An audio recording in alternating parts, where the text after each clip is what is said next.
So first thing, Nivedita, I would tell you, no URL has a space. If you are seeing Okay.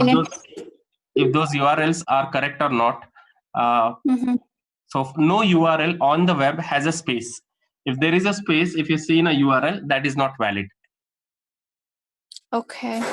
That's one thing. But otherwise, let's see in case if you have something like this. Verify internet security, verify URLs.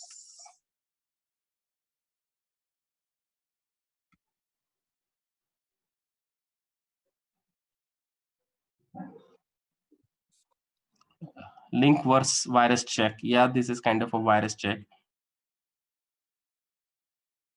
So can you elaborate the question? Does the URL exist? That's it.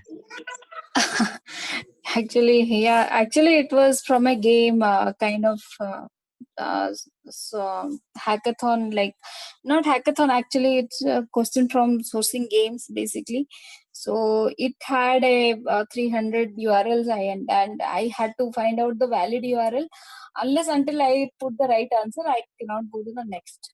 So I was really struggling to get the answer. Which one? And it is like not 10, 20, it's 300. It's So 300, right? another, yeah. First thing is that if there is a space, then it's not existing URL. It's not a correct URL because no Okay. URL has a space. Mm-hmm. On web, no URL can be built using space. Okay, Okay, it then. can be built using forward slash, using dot, using hyphen. So that's how you need to verify. Yeah. First thing, and plus something like that. URL shortener we got. Then we just go and ask how to be URL. To stay verified, do not remove the HTML tag even after you have verified the claim your website. So click on blue verify URL button at the bottom right. Submit your URL to Google Search Console. Okay, there is something called Google Search Console. Over there, we'll have to verify.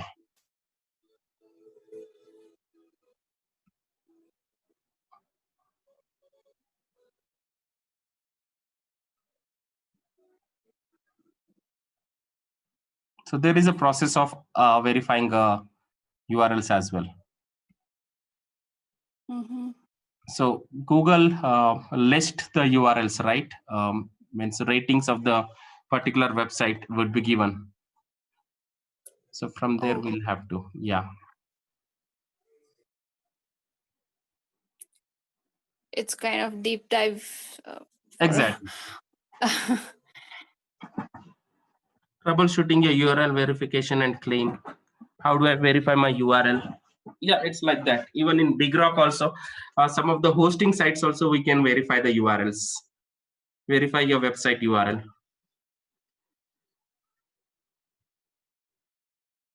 So there's a process of it involved. So there might be some of the links where we can just directly give a URL and we can verify. Otherwise, the best way, what we say, this thing, who is.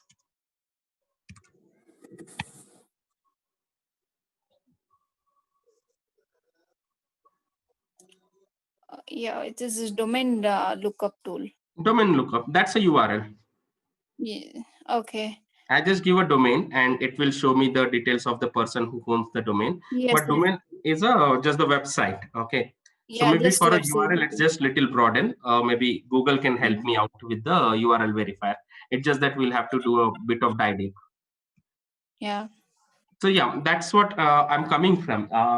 What happens is sometimes when we are sourcing or when we are recruiting, most of the times, if you would have seen the scenarios where we got into the monotonous process of the same thing, doing the same thing, repeating the same thing, and investing a time. But if we would have paused a bit, think loud, and construct a question, ask Google, ask in forum, ask in tools, or try to find some tools related to that, our work would have been much easier. Now, just the simple thing, if I do not use multi-highlighter, while the data was for the 20,000 people, how much time would have been taken? Or today, multi-highlighter, not just for that particular one problem statement, it will help me. Today, if I'm screening some hundreds and thousands of resumes, I can give some 10, 20, 30 words here. I'll give Java, means entire. Where is it? Okay, let's go from here.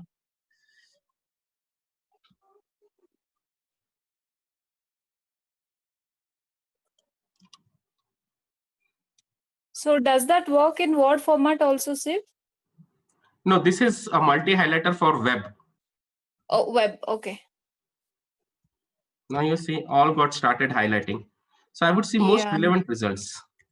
I would not open the results which are irrelevant. This So is these are good. just the few tools which I'm showing for the example. But otherwise, yeah, that's what I believe is a design thinking for sourcers.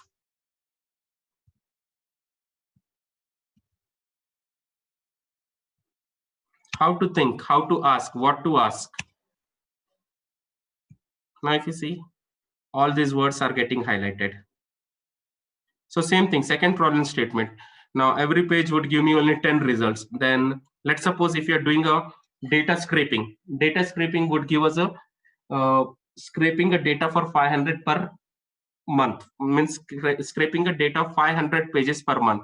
So now if I want to save that, so I would say auto paginizer. So instead of giving a results in 6 pages, it gives me in 1 page only. Now you see here page 2 has come. So when I'm scraping a data using data miner will understand this as only 1 page, but data miner would not know I've scraped all the 6 pages. Page 3. One more thing, Siv. Using data miner, can we scrap the data from the web? I mean, from X-ray? Yeah. Okay. But how would you get the emails from the web? I mean, unless until you put the email IDs. I mean, in the search. Email IDs we would not get unless we put the email ID in our search string and it's highlighted. This text part could not be scraped from data miner. We might have to use some other tools. So good question. Now the problem statement is when I'm using this data miner can pull only the title and URL, but data miner is not pulling or is not scraping the data of this limited text, because this limited text, let's suppose this is such big page where the text which is appearing over here. Let me take some other example. That okay, so this much is the page, but wherein there is some limited text which is appearing here is from the entire web page. Okay, so that's reason data miner might not scrape this thing, because it's a Google behavior. It's taking some of the relevant keyword which we have given here and displaying whether in the text result those keywords are existing or not. This is unstructured data format which is Google is trying to display, taking a text from the structured data. So this is a text which is in a structured format, but Google is taking from here and there, and publishing over here in a text result. Uh, from structured, it's making no structured data, no SQL data, and trying to publish here most relevant content from the entire web page, and it's trying to publish. That's reason I cannot scrape these data using data miner, but maybe there might be some other tool which can allow me to scrape these data also. So over there, I just go and give gmail.com, and now see people here like this, given a Gmail, and then scrape those things. Gmail.com, gmail.com, gmail.com. Add a note to this link.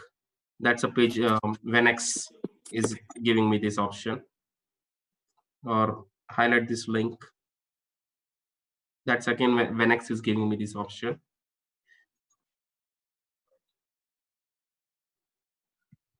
Or if I just go to this page, okay, now I see how many people would have visited this page. Or is there any similar web tool related to this?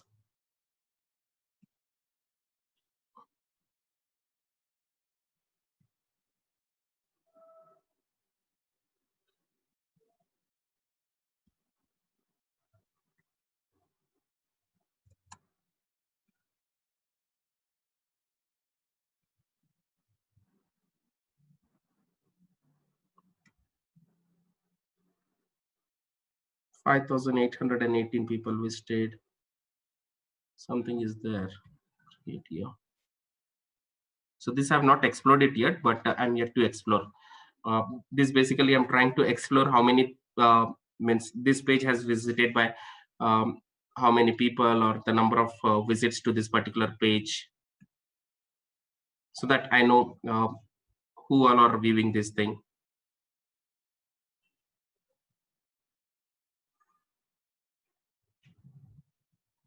So this I have not explored, but yeah, I'm in a process of exploring some things like this.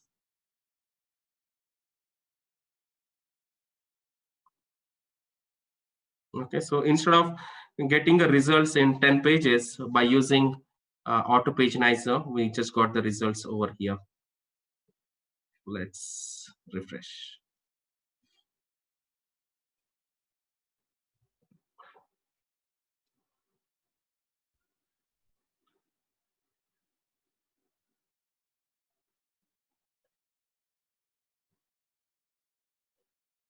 So here page 2.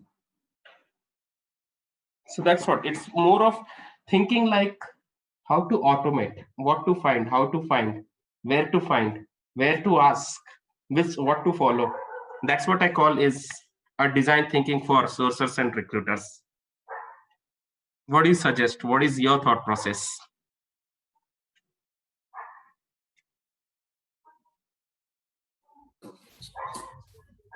Yeah, it's good, Shiv. Very informative, actually. I need to try all these multi highlighter. I was not aware of, and deep dive more. Actually, I There think you are will get. hundreds and thousands of tools available, but the sourcing is all about when to use what and how to be Yeah, quick. and how to put questions Google also. I think in order to get the right answer. Ah, what to ask Google, how to ask Google. Yeah, that's But otherwise, tools and all, there are thousands and lakhs of tools available. It's just that we don't know how to ask, when to ask, how to construct a question. So that's the reason I say, in case if there is a situation we get into the monotonous process, pause, think through, understand the problem statement. That's what the session is all about. Understand the problem statement, real-time scenario, faced frequently while sourcing, how and where to identify some cool apps, design thinking for sourcers, exploring some sourcing forums to follow, to ask, and to keep learning. That's all about the design thinking. It's all about the thought process. So everyone knows about it. It's only that we forgot. We don't know where to.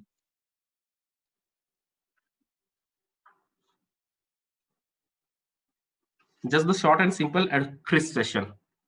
So for Chrome, I just go in the App Store and I find, and in a Gmail, I just come and go to the find add-ons and find it over here. So related, what kind of extensions I'm trying to find.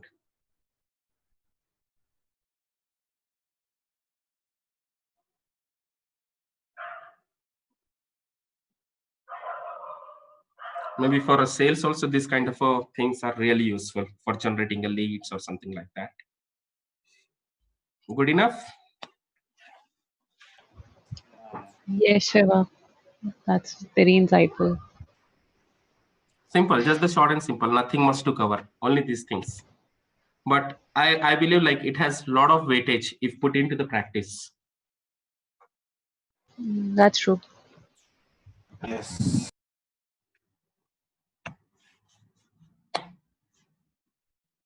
All right. Any questions, any suggestion, or you share your situations? Because this will not only help you out during your day-to-day sourcing, but if you go for the interviews for the product companies or some big tech companies, they are going to definitely ask you questions like this. Tell me about the scenario where you have to invent and simplify something, or tell me about a scenario which was time-consuming, but how did you able to manage it?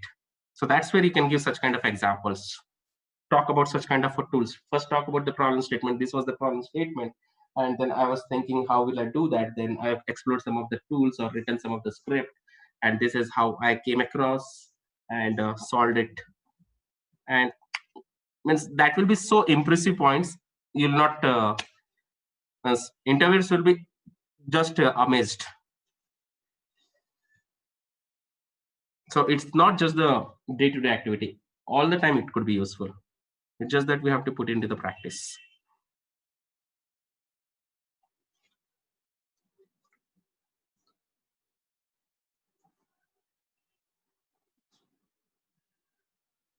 All right.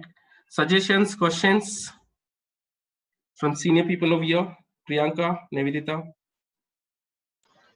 Vivek? No, there's much more to explore even for us. So we'll explore it, and then probably in upcoming sessions, if we'll have some questions, we can put it. Yeah, Yeah. once we explore, maybe they will. Start interacting, means just start contributing. It's not only me, I can keep on running the session. You guys are senior enough, you can also start contributing. Maybe in future you start taking up some of the sessions which we don't know. Sure. All right. Yeah. Yeah. All right then. Thank you so much. Thanks, Bye. Shiv, for your time. Thanks, Shiva. Bye, sure. Bye.